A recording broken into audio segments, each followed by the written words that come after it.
Eu quero cumprimentar a todos com a graça e a paz do nosso Senhor Jesus Cristo. Estamos aqui nesse dia tão especial, nesse domingo e Dia das Mães também, né?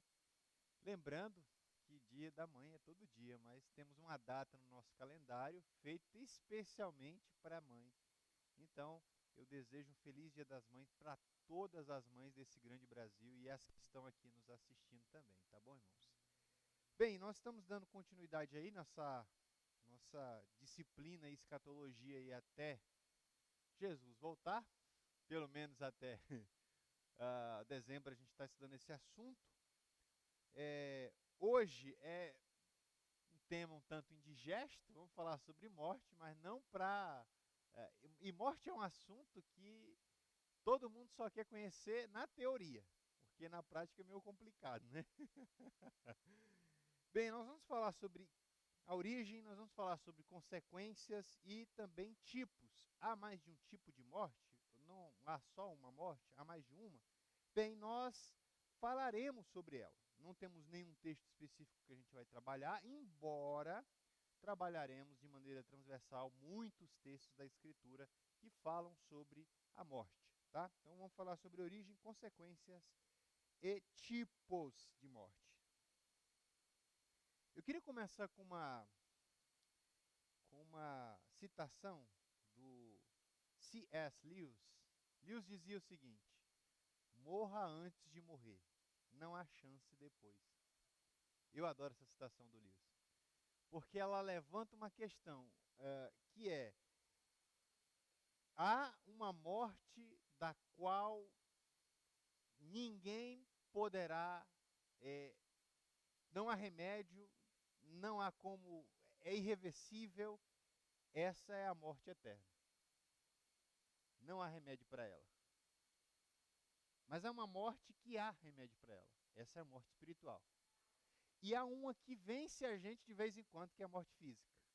Mas para ela há uma promessa. Jesus disse que aquele que crê nele veria, ou seja, ele é a ressurreição e a vida. Então a vida é para aqueles que confiam em Jesus. Mesmo que a morte de penetra tente tirar a vida. Então eu gosto muito dessa citação do Lewis. É só para a gente começar a introduzir esse assunto aí, que é um tanto indigesto, né? Mas a gente precisa falar sobre ele. Então, nesta aula em especial, não iremos trabalhar sobre o estado intermediário, que não é bem uma doutrina, mas aparece na Bíblia. O professor Kelso vai falar aí, terá 2 aulas para falar desse assunto. Não é um dos assuntos mais fáceis. Eu, pelo menos, tenho muita dificuldade, porque há tantas suposições. O pessoal fala, sempre que fala de estado intermediário, né, lembra da sono da alma, né, muito definido pelos adventistas, ou purgatório, mas o purgatório, definido pela teologia católica, é só um dos lugares. Tem outros, o limbus, por exemplo, o seio de Abraão, o inferno, propriamente dito. A Bíblia não, não fica clara sobre esses assuntos, mas a gente vai ali dentro de algumas, eu diria, dentro de alguma certa medida, tentar entender esse assunto. Não para ficar especulando, porque esse não é o objetivo da teologia, tá bom? Mas a gente vai trabalhar isso com calma. Antes da gente começar, vamos fazer uma oração, para a gente iniciar propriamente esse assunto. Pai Santo, nós te damos graça por mais esse momento, que o Senhor nos ajude nesse dia, que o Senhor nos ajude nesse ano, que o Senhor nos dê graça, força e entendimento da tua palavra.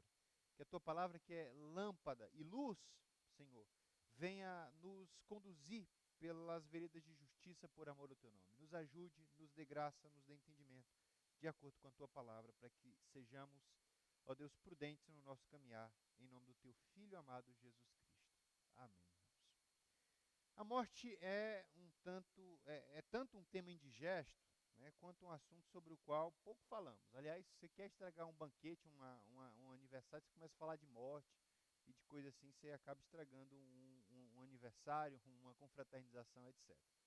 Só que é aquilo que nos espera, naturalmente. Né? É a coisa contra a qual a ciência tem lutado para tentar estender a vida do homem aí, temos assistido aí essas pesquisas avançadas em criogenia. A pessoa se congela e fica lá esperando alguns tempos, a ciência tem de todas as maneiras tentado prolongar a vida, e isso é um assunto que a gente discute não só em teologia, mas em várias outras. A filosofia também discute sobre esses assuntos. Não é um assunto estritamente da Bíblia, é um assunto que perpassa aí psicologia, parapsicologia, entre outras coisas. Eu lembro quando eu estava fazendo uma disciplina de psicologia no departamento de psicologia da Universidade de Brasília, a gente tinha uma matéria chamada parapsicologia, que estudava um pouco dessa relação com o inconsciente, atividade paranormal, a alma e etc, etc. É um assunto que, biblicamente, não pode ser compreendido sem que se tenha uma compreensão do homem. E aí a gente tem uma disciplina chamada antropologia, e aqui eu me refiro à antropologia bíblica, né? Que parte do pressuposto que o homem é um ser caído e, portanto, defeituoso, né? Na sua matriz, e, portanto, tudo que o homem faz, por mais belo que seja, há ali mácula, há ali defeito, porque ele é, naturalmente, defeituoso, moralmente falando, espiritualmente falando, tá? Mas afinal de contas, por que morremos? Essa é uma pergunta que nos intriga. Por que a gente morre, né? E o que é a morte, afinal de contas? Então, a Bíblia oferece respostas para as principais perguntas que nós temos. E vale lembrar, se eu não disse isso aqui, eu vou dizer agora, ah, muitas das nossas perguntas não eram perguntas para os autores bíblicos. Algumas das nossas perguntas só são perguntas para nós, só são inquietações para nós. Não passava na cabeça do escritor bíblico. Então, às vezes, a gente tenta forçar a Bíblia a dizer uma coisa sobre a qual ela não tinha uma preocupação, né? Mas, sobre esse assunto, a gente tem aqui algumas considerações a fazer. E é isso que nós falaremos hoje, um pouco mais detido na aula de hoje, tá? Sobre esse assunto. Então vamos falar um pouco sobre a origem aí. A Bíblia afirma, primeiramente, que a morte é uma consequência do pecado de Adão, que desobedeceu ao mandamento divino. Portanto, o primeiro passo é uma quebra de aliança. Havia uma aliança, havia um pacto entre Deus e Adão. E dizia respeito a observar um mandamento, a observar uma proibição, a observar ali um não fazer. Embora ele tivesse ali toda a liberdade do mundo para fazê-lo, ele acaba indo de encontro à palavra que Deus havia estabelecido. Isso é um ponto que espero que esteja pacífico para você, que é crente aqui na Igreja Cristã Presbiteriana, e você que irá me assistir quando essa gravação estiver disponível lá no YouTube. Em decorrência desse ato de desobediência, Adão, um tipo, e aqui eu me refiro à palavra grega typos, que significa modelo, porque Romanos capítulo 5 vai falar de dois tipos. O primeiro, que é Adão, esse que cai aqui, e o segundo, Adão, que é Jesus, que supera, que vence o pecado, anula o pecado e resgata aqueles que estavam debaixo do pecado. Então essa tipologia, que é um assunto farto no Antigo Testamento, há muitas tipologias, é interessante observar que Adão, quando peca, Adão peca como o Adão, o homem, mas a consequência do seu ato é levado a toda a sua posteridade. Então Adão peca como homem, mas Adão peca como a humanidade também. Repito, Adão peca naquele momento como Adão. No entanto, Adão, como é uma representação de toda a humanidade, ele peca e esse pecado é passado para toda a sua descendência. Isso que é importante. Então, quando ele peca, quando ele desobedece, ele permite que o pecado, e o termo hebraico aí, ratat, significa errar o alvo. Esse mesmo termo aí, no texto grego do Novo Testamento, é amartia. A gente tem uma disciplina chamada amartiologia, que é a doutrina do pecado. Então, amartia significa isso, errar o alvo. Qual é o alvo? Obedecer a Deus. Mas o que a gente faz naturalmente? Desobedece a Deus. Então, a gente erra o alvo. É claro que no Novo Testamento, a gente tem muitos termos que falam de pecado. Por exemplo, adiquia, que é injustiça ou iniquidade, e outros termos, tá? Mas o que eu quero que você entenda aqui é que quando Adão peca, quando Adão desobedece, entra no mundo o pecado. E o pecado é morte. Porque ele traz essa sentença de morte. Você me pergunta, então não havia morte antes? Não havia. Quando Deus diz a Adão, Adão, se tu comeres, então morrerá. Qual é a proposta da serpente? Ela é sutil, diz, certamente não morrerá. Não morrerá ali, não morrerá fisicamente, mas espiritualmente você morrerá. Só que o diabo não explica isso. Ele diz, certamente não morrerá. E é sutil, irmãos. Então, percebam que quando ele peca, ele desobedece um ato de Deus, ele desobedece o mandamento divino, quebra o pacto, e aí o que acontece? A morte entra no mundo como consequência do pecado. Irmãos, pecado e morte estão de braços dados. Enquanto o Senhor não faz o divórcio desses dois, eles estão lado a lado. Pecado e morte estão sempre juntos. Quando ele peca, no segundo momento, a morte é uma exigência por uma reparação legal. Lembram lá sobre Hebreus, na carta aos Hebreus, que sem derramamento de sangue não há remissão de pecado? Então, uma vez que agora o pecado está no cenário da teologia, está no cenário bíblico, o que tem que ser feito? Deus precisa reparar isso aí. Então, a única condição de reparar o pecado é a morte. Então, a morte também é uma punição divina para reparar o pecado que Adão cometeu. Que é o pecado que a descendência de Adão irá herdar. Então, observe que o que Paulo vai dizer aí em Romanos 6, versículo 23, é que o salário do pecado, isto é, o pagamento do pecado é o quê? A morte. Mas o dom gratuito de Deus é a vida eterna. Então, note que e perceba um outro detalhe, justificação, redenção, todos esses conceitos estão no âmbito do direito. Porque justificar, redimir, fala de resgatar alguém. A justificação é imputar justiça. Imagina só, você tem uma dívida e alguém tem um credor e você não tem condição nenhuma de pagar essa dívida. Mas alguém, uma boa pessoa, chega lá e diz, não, estou pagando a sua dívida. A justiça não é sua, porque você não pagou. A justiça é de quem imputa crédito a você. Você já paga a sua dívida. É isso que Jesus faz. Por isso ele devia vir homem. Porque Adão pecou não como um anjo, Adão pecou como um homem. Para reparar o pecado dos homens, ele tinha que vir como homem. E não como Deus, embora ele é homem e é Deus. Como você explica isso? Não explicamos. A gente aceita. Tem coisas que a gente aceita, porque a nossa razão não é capaz de compreender. Então, interessante. Aí você me pergunta, mas o que eu tenho a ver com o pecado de Adão? E aí eu quero que você entenda isso aqui. Ninguém será punido pelo pecado de Adão. Mas cada um será punido pelo seu próprio pecado. Vamos para Ezequiel 18:4? Ezequiel capítulo 18, versículo 4. Livro do profeta Ezequiel, versículo 4, capítulo 18, versículo 4. Diz assim, finalzinho, a parte final do texto. Aquele que pecar é que morrerá.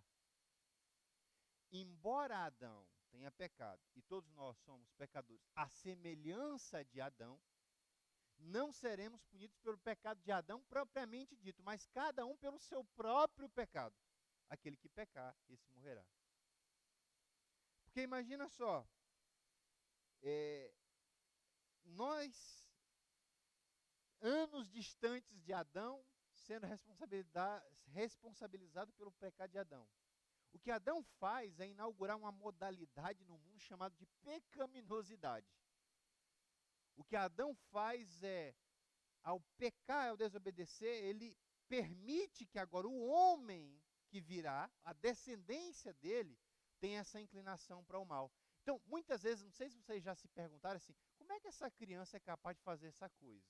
Como é que essa pessoa que não foi ensinada é capaz de fazer o mal? Então, a gente é bom em fazer o mal. Naturalmente, sem que ninguém ensine. Esse é o ponto. Porque lá na matriz está o defeito. Então, quando Deus vem reparar, Ele não vem reparar o que está na descendência. Ele vem reparar o que está lá no começo. É o pecado original. É o pecado, é a queda do homem. Ele vem redimir esse homem que caiu. Que sucumbiu diante do pecado. Olha o que Tiago diz. Tiago, capítulo 1, versículos 14 e 15. Cada um, porém, é tentado pela própria cobiça, sendo por esta arrastado e seduzido. Então a cobiça, tendo engravidado, dá a luz ao pecado. E o pecado, após ter sido consumado, ou após ter se consumado, gera morte. Então cada um é punido pelo seu próprio pecado, pela sua própria cobiça, pela sua própria concupiscência, pela sua própria iniquidade, pelo seu próprio mal. E é interessante, e qual é o problema disso? A gente tem outro texto aí, interessante, Paulo está comentando se, de fato, os judeus teriam uma vantagem sobre os que não são judeus, ou seja, os gentios. E ele diz assim, ó, que concluiremos então? Estamos em posição de vantagem? Paulo falando, ele que era judeu, né? Não. Já demonstramos que tanto judeus quanto gentios estão debaixo do pecado. Como está escrito, não há nenhum justo, nenhum sequer. Não há ninguém que entenda, ninguém que busque a Deus. Todos se desviaram, tornaram-se juntamente inúteis, não há ninguém que faça o bem, não há nenhum sequer. E aqui Agostinho brigou demais com um cara chamado Pelágio. Eu tive a oportunidade de estudar Agostinho durante toda a minha graduação. Meu trabalho foi sobre Agostinho. E as tretas, acho interessante o modo como os teólogos querem tretam um com o outro, assim. Não, aquele cara, a gente tem um nível de discussão assim, vocês têm que ver como os teólogos brigam, é a coisa mais linda do mundo. Então Agostinho chamava Pelágio de filho do diabo, o homem perverso, porque Pelágio acreditava que apenas Adão pecou, apenas Adão era mau. E a geração pós-adâmica não era má. Então o homem era capaz de não só iniciar a sua salvação, como também de concluir a sua salvação moralmente, porque ele é bom. E Agostinho escreve contra Pelágio, e aí a briga é feia. E um dos textos é Romanos, a carta da convenção de Agostinho. Hoje a gente tem até meme, né? O primeiro meme diz assim, Pelágio dizendo, o homem é bom, aí vem Paulo, em pecar, mais embaixo. Então o homem é bom em pecar. Nisso a gente é bom. Então, o homem tem uma natureza caída, ele é essencialmente mau. Tá? Não há dúvida disso. O Cover, na sua teologia sistemática, ele diz assim, repetidamente a Bíblia reitera essa verdade, toda morte humana, tanto física como espiritual, é uma punição. É a penalidade aplicada por Deus como punição pelo pecado. A imputação de culpa pelo pecado de Adão se aplica a todos, de criança nos primeiros anos de vida a pessoas idosas. E aí vem aquela coisa, como que Deus avalia essa questão de uma criança que não tem consciência ainda de pecado e não pode ser responsabilizada por pecados pessoais, mas ela é responsabilizada pelo pecado em Adão. Olha como é que é isso. Já leu o Salmo 51? Vamos ler esse Salmo? Salmo de Davi. Você já deve ter esse Salmo aí decorado, mas a gente vai ler agora. Salmo 51. é interessante porque uma das questões que a gente sempre teve dúvida, e a discussão na escolástica era muito grande sobre se as crianças são imputáveis, teologicamente falando, com relação ao pecado. É interessante a discussão.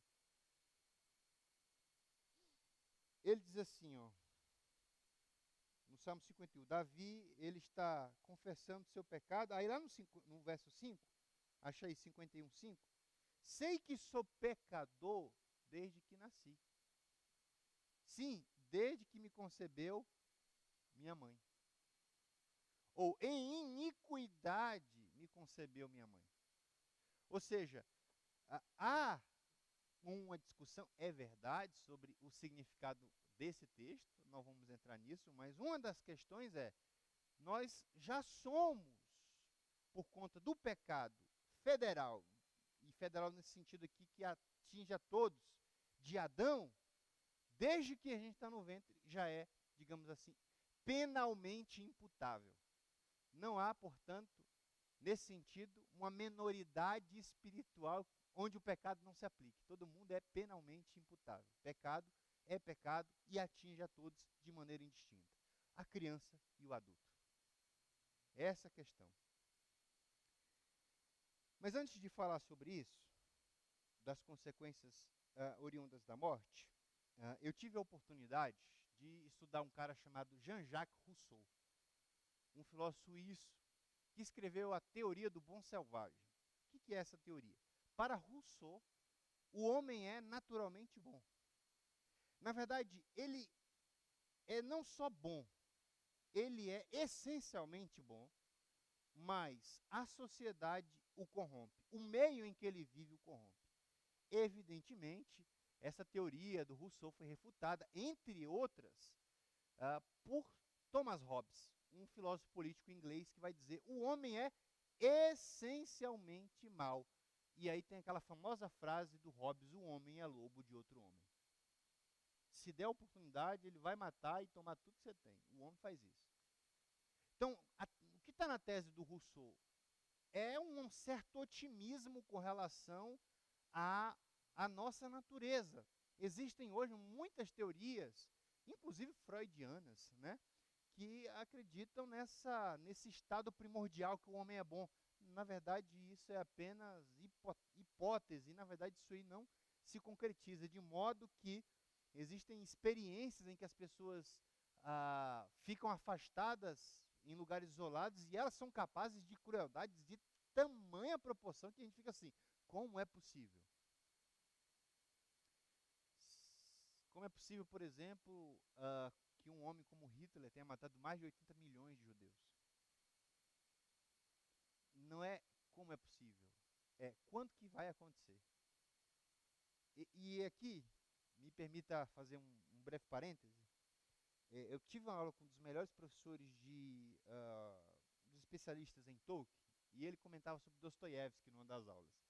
E ele disse que uma vez Dostoiévski falou que o que mais assustava ele, Dostoiévski, em seus personagens é que os personagens que faziam crueldade, como Raskolnikov, lá nos Irmãos Karamazov, é que Dostoiévski olhava para aqueles personagens e dizia, eu também sou capaz de fazer isso. E ele se assustava com essa maldade. Por quê? Porque a gente tem essa capacidade.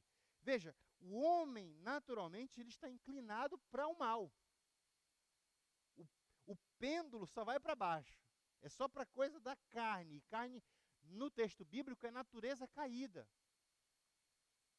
Então, quando a gente olha essas catástrofes, no Brasil a gente teve essa epidemia de ataques à escola, você vai perguntar, eu fiz isso por alguma motivação? A motivação é tão banal quanto o ato. Há uma filósofa que eu li durante muito tempo, chamada Hannah Arendt, uma judia que foi expatriada da Alemanha nazista, repatriada nos Estados Unidos. Ela escreveu uma obra chamada O Julgamento de Adolf Eichmann. E nessa obra, ela popularizou e criou um conceito chamado banalidade do mal. Quando questionada por que Adolf Eichmann fez o que fez, entregando milhares de crianças para serem mortas na câmara de gás, ele disse, Eu fiz porque eu estava cumprindo uma ordem. Simplesmente isso. E aí ela cunha esse termo chamado banalidade do mal. O mal não mais impacta. A gente vê morte todo dia, é como ver carne no açougue. Você liga o jornal, é morte. Começa às 6 da manhã, morte, morte, morte. Porque o que dá audiência? Falar dessas porcarias. É a cultura do Ocidente.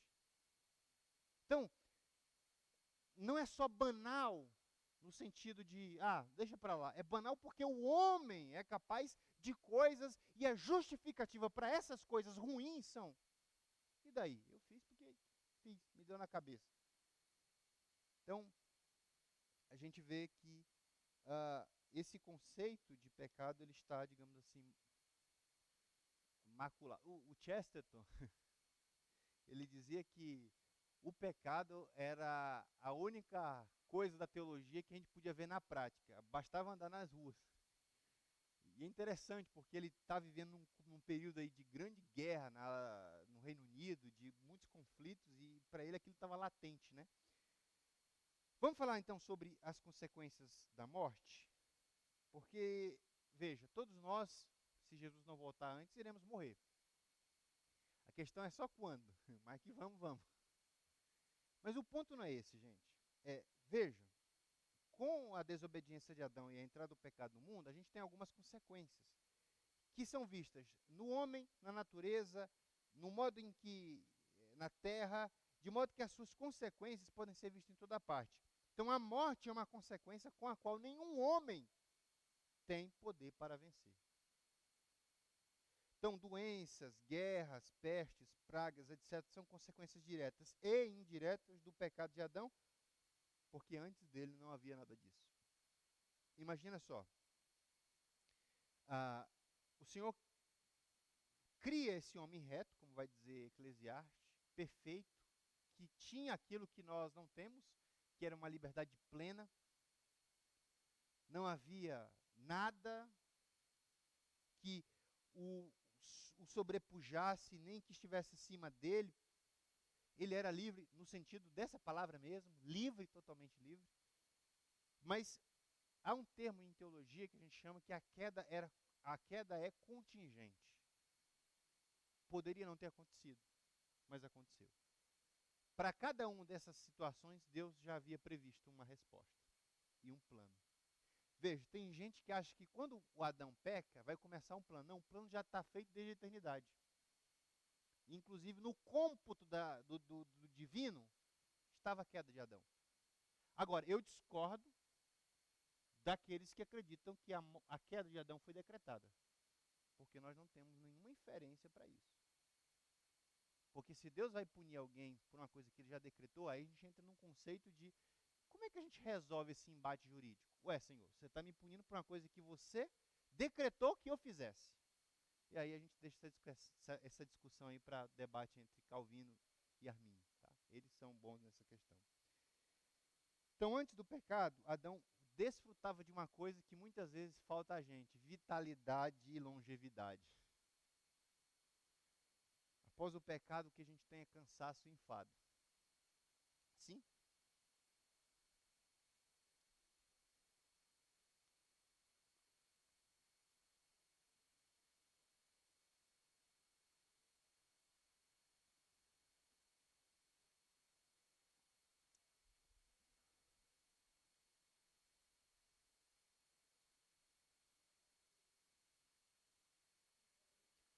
Perfeito. E é interessante que os anjos também têm liberdade e na queda, ah, em que a gente supostamente acredita que foram muitos anjos, porque existem muitos demônios hoje, né?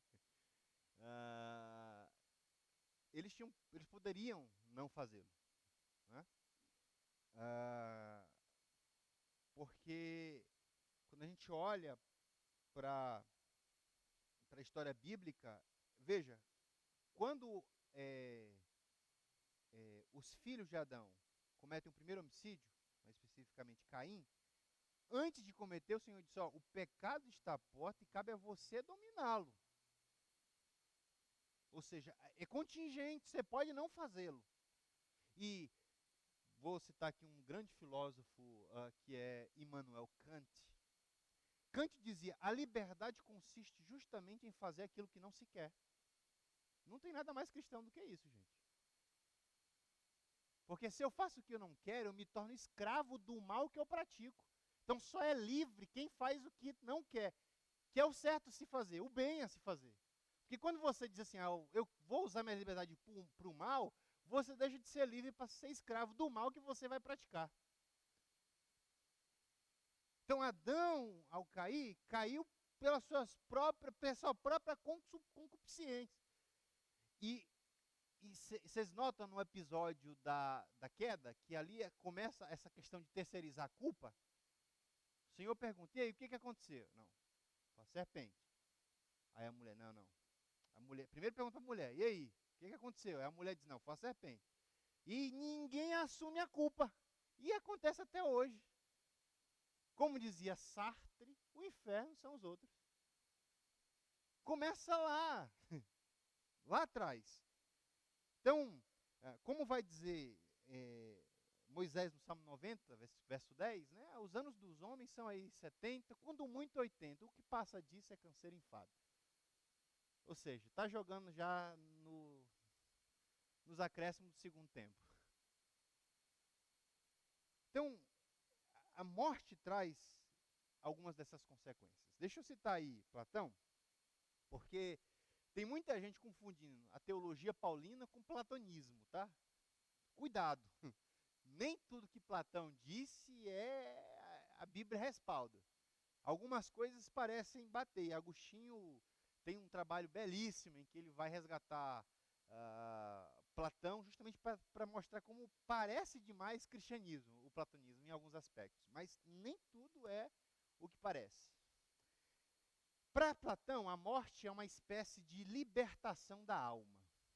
O corpo é mau, é uma prisão, é uma espécie de cadeia. Quando a morte chega, maravilha, estou livre dessa prisão que é o corpo. E aí a gente tem um famoso julgamento de Sócrates em que ele livremente aceita beber o veneno lá, a cicuta e morre.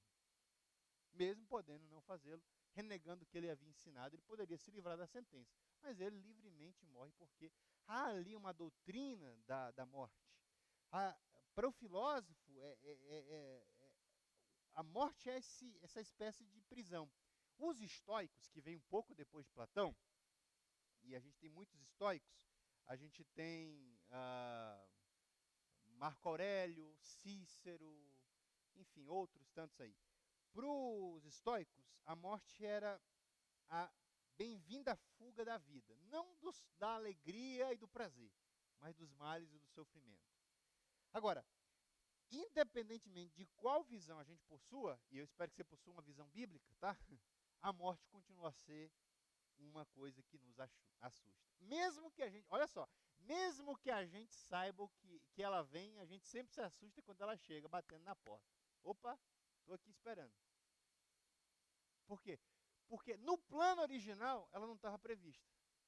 Não nos planos de Deus. Claro que Deus prevê tudo. E prescientemente ele sabia que a morte ia entrar. Mas assim, não era parte do plano de Deus para o homem matá-lo. A morte, o pecado entraram no mundo.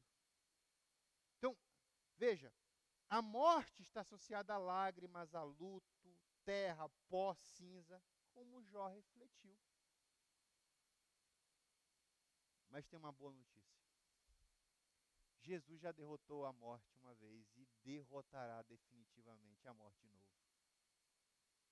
Porque contra ele, nem a morte tem poder.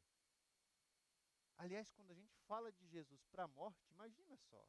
Estamos falando da primeira derrota dela. Imagine a alegria da morte, né? Sexta-feira, túmulo vazio, aquele frio, clima pesado. O sábado, ela já celebrando, mas veio o domingo pela manhã. Ele ressuscitou e a morte disse, perdi. E vai perder de novo, e vai perder uma última vez, porque não haverá mais morte. 1 Coríntios, capítulo 15, versículo 54. Quando, porém, o que é corruptível se revestir da incorruptibilidade, o que é mortal, de imortalidade. Então se cumprirá a palavra que está escrita: a morte foi destruída pela vitória. Onde está, ó morte, a sua vitória? Onde está, ó morte, o seu aguilhão? O aguilhão da morte é o pecado, e a força do pecado é a lei. Mas graças a Deus que nos dá a vitória por meio do nosso Senhor Jesus Cristo. Ela será vencida. Ela perderá de novo. Mesmo que ela nos assuste.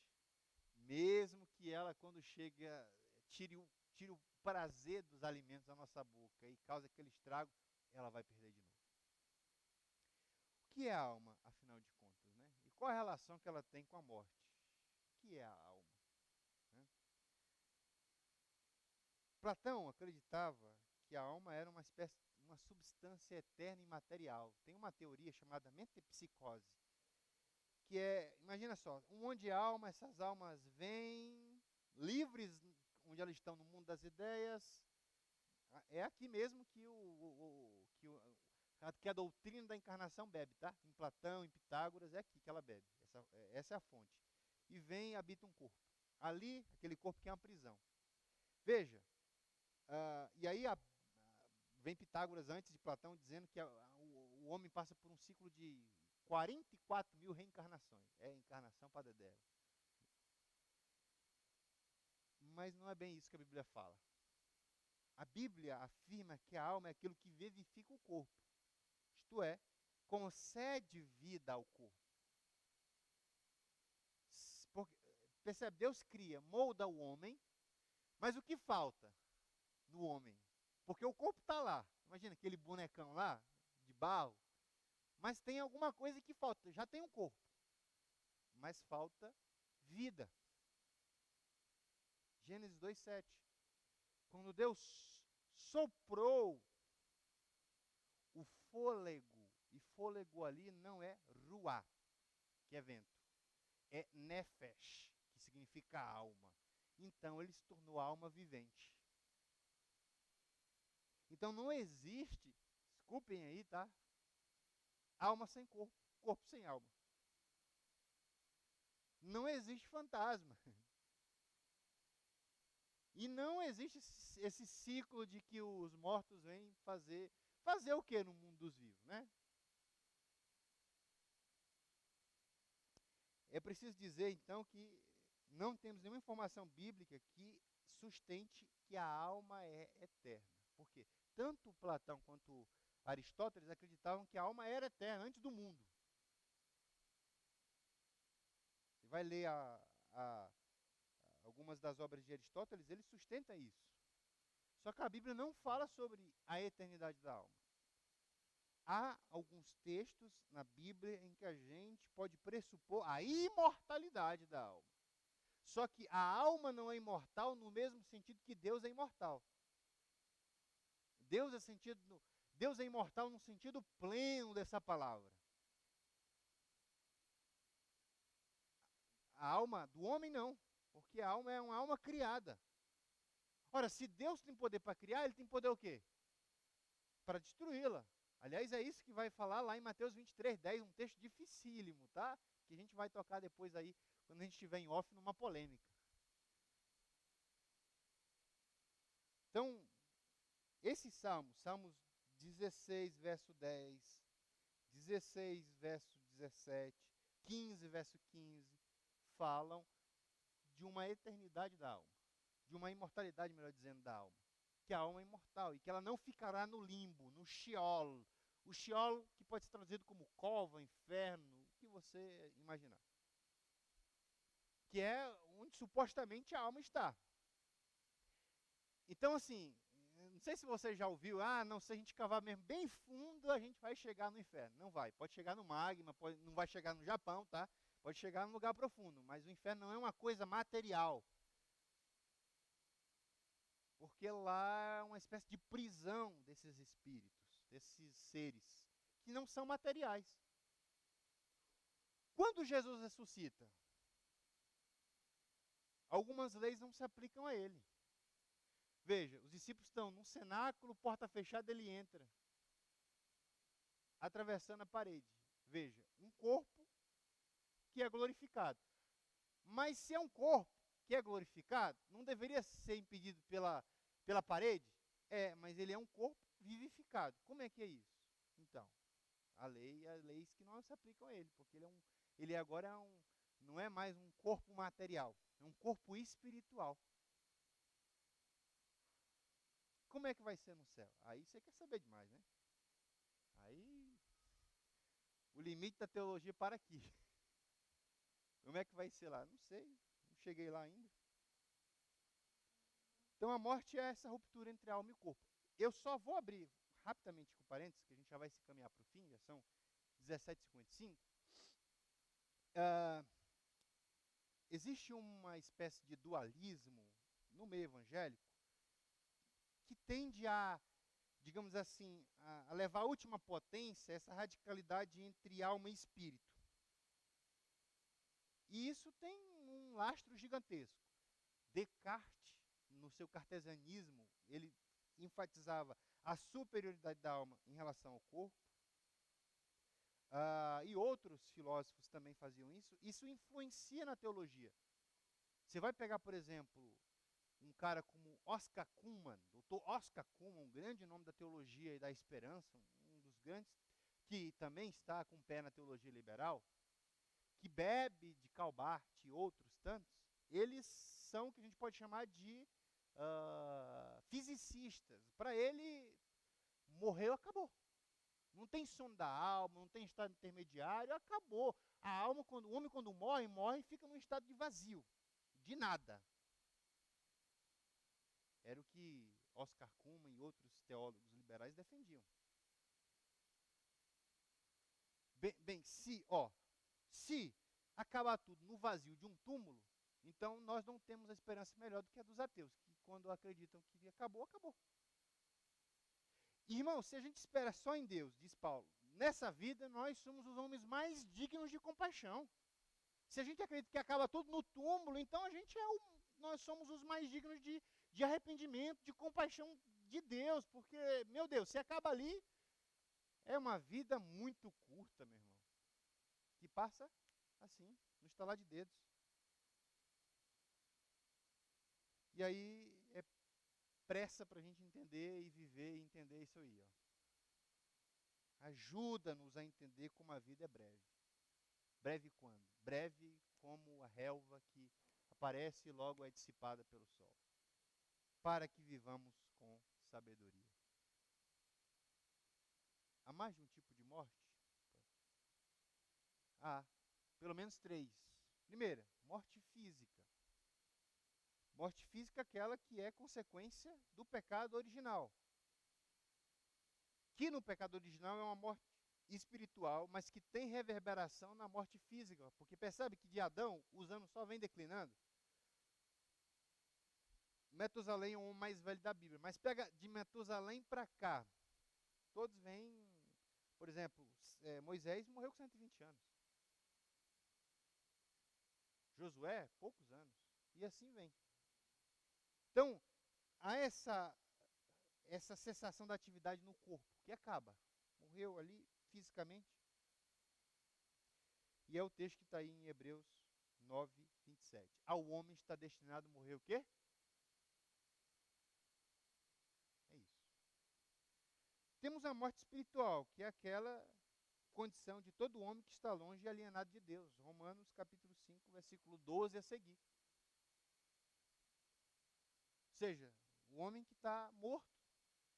Mas a Bíblia fala de uma outra morte, a chamada morte eterna, ou como está lá em Apocalipse, a chamada segunda ressurreição, que é a perpetuidade da morte espiritual. Se você morrer no seu pecado, você vai morrer eternamente no seu pecado.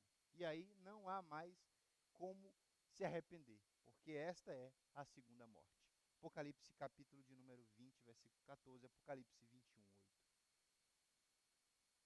Sabemos, então, que a morte é uma intrusa no plano de Deus. No entanto, seu reino logo será vencido. Vamos para Apocalipse 21, 4, ler esse texto. O último livro da Bíblia, referência mais fácil que essa não tem como. Apocalipse 21:4, aquele retumbante texto que a gente cita quando as coisas não vão bem na nossa vida. E ele enxugará dos seus olhos toda lágrima. Não haverá mais morte, nem tristeza, nem choro, nem dor, pois a antiga ordem já passou. Hoje você chora, hoje você vê a morte para lembrar você, você não chegou ainda no destino final. Você ainda está caminhando. A morte é horrenda e amedrontadora, mas a única coisa que ela pode fazer conosco é matar o nosso corpo, que em breve será vivificado pelo poder de Cristo Jesus, que é a primícia dos mortos. A pior coisa que é a morte, que pode nos acontecer, não é morrer antes do dia de Cristo, mas morrer sem Cristo. Porque pouco importa se a gente vai morrer antes da volta ou quando ele voltar, mas o que é triste é morrer sem ele. O diabo instrumentalizou a morte como instrumento de terror e medo, mas Jesus venceu e vencerá o diabo e a morte definitivamente. E como diz Piper, lembre-se, você tem apenas uma vida e foi feita para Deus. Não a desperdice. Não há uma segunda chance. É só essa e acabou. Morrendo o homem, poderá viver? Era a pergunta de Jó. Que Deus em Cristo nos abençoe, não só hoje, mas sempre, em nome do Senhor Jesus. Amém.